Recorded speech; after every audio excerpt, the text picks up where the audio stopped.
Dans le nord de Djelfa, au niveau de la commune Ain El Afra, le véhicule à bord duquel se trouvaient les 4 passagers a dérapé à cause des pluies torrentielles qui se sont abattues sur la région.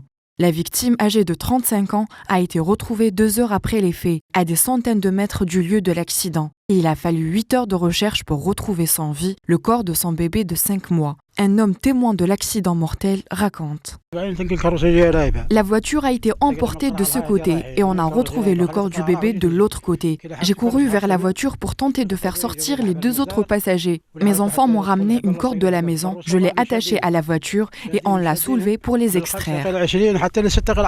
Par ailleurs, les services de la protection civile de la wilaya de Djelfa ont indiqué que d'importants moyens ont été déployés pour venir en aide à la famille.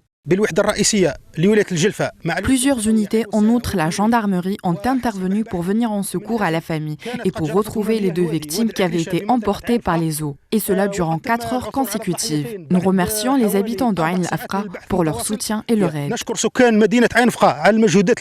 Tristesse et colère, tels étaient les sentiments qui se lisaient sur les visages des habitants de Ain El Afra. Ces derniers ont fermé le siège de l'APC et coupé les routes de la ville, en signe de protestation contre la négligence des autorités régionales.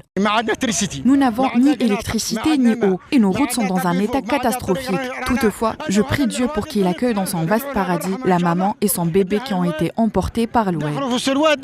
Un scénario dramatique dans une région souvent touchée par des inondations suite aux fortes averses.